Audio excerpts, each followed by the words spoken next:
You know, I've been collecting these tools for many years, and just about everything on the table is from the 1867 to 1883 period of buffalo hunting.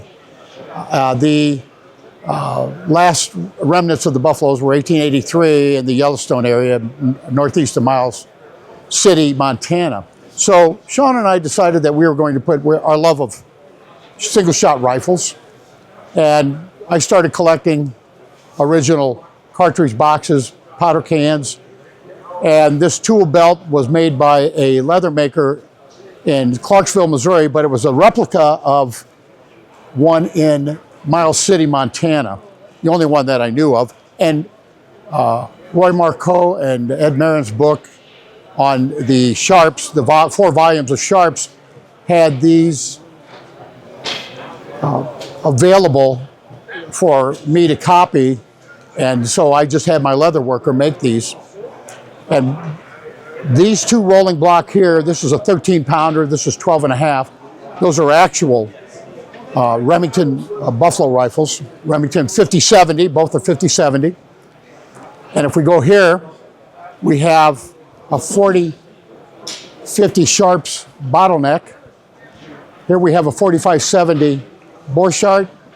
Now this was one that Shon had built for me. This is a 40-70 bottleneck. Shon put this together. Here's my 45, is this a 44, 45? 100. 100. Yep. Sharps, 1874 model. And here's my 44-77 Sharps, 1874 model. This gun here, this action here, Shon built that action from scratch and just put the rifle together, did all the woodwork for me.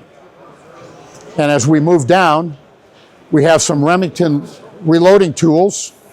These are 50-70 reloading tools. You have the ball seeder, you have the deprimer, you have for the Berdan pipe cases, you have the depriming tool and the priming tool.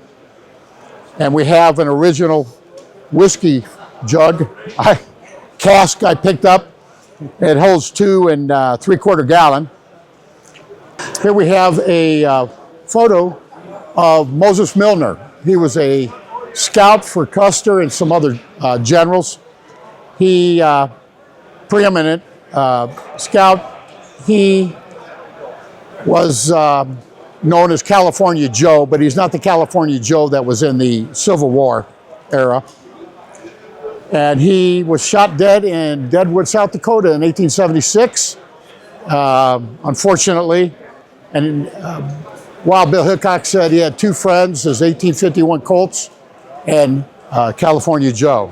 So I thought it'd be a nice tribute to have him there. Here, Shon built this Borchardt long range, and he put double set triggers, as you can see here. Why don't you show them, Shon? Yeah. Why don't you describe what you did there? Oh, well, these considered double set triggers for a Borchardt, 1878. Kind of hard to make stuff, but these are Zishang type. But obviously, and it's a paneled action. Triggered. Makes the rifle go off that much lighter. So it's a type of modification that they did back in the day, but it's what beautiful. a challenge to make them. 45-70. Yep, 45-70. And then, why don't you? This is a 44-77 rolling block that Shon put together. And his work is exceptional. It's just exceptional work. Probably a little bit of a rarity here. I've got myself, I built a left-handed 1874 Sharps. It's a 45-90, and I've actually taken an elk with it. This here is a kind of a modified, just a fancy Borchardt. It's called a Zishang action type. Just kind in of stock. This trigger guard's from Ron Long's design, and I was able to copy them, and same set triggers on it. It's set triggers, and that's a 32-40. It's for shooting. Obviously, it's got the hook butt plate on it. This here is a 40-70 Sharps. It's a Freund type style rifle. This here is a Borchardt with an offset barrel to 22. It's with the double set triggers. Single striker, center striker, but I got an offset barrel. It was kind of fun to make. I like the machining part of things, but when it comes to all this, if you bring me something or it just something old, I just love to repair them. Anything that I can fix, repair, restore as much as I can to get them to shoot again. That's what I like to do. So, but about all I know. Mr. Meeks on the end was a pioneer, and he led wagon trains to Oregon. Unfortunately, on his last one that I'm familiar with, there were quite a few people died there. He took the wrong path. It was known as Meeks Cut. And I'll say that, Ron Long was probably a great friend of ours. And I shot with him many times, and he spotted for me at Raton and in Montana and in Colorado. And it was just such a pleasure to know someone that had such a knowledge of the single shot rifles. Yeah. And we just had this desire to show what we've put together. And this is our interest, this buffalo period, buffalo hunting period. And we're so blessed to have so much knowledge of many people that have shared it with us. Leo Remiger was very instrumental in giving us so much written material. And so we're very happy. And as I said, the Four Sharps volume, I believe Roy's here and Ed is here. I met Ed the other day. So it was just a great pleasure. And there's such a wealth of information, and we're still learning all the time.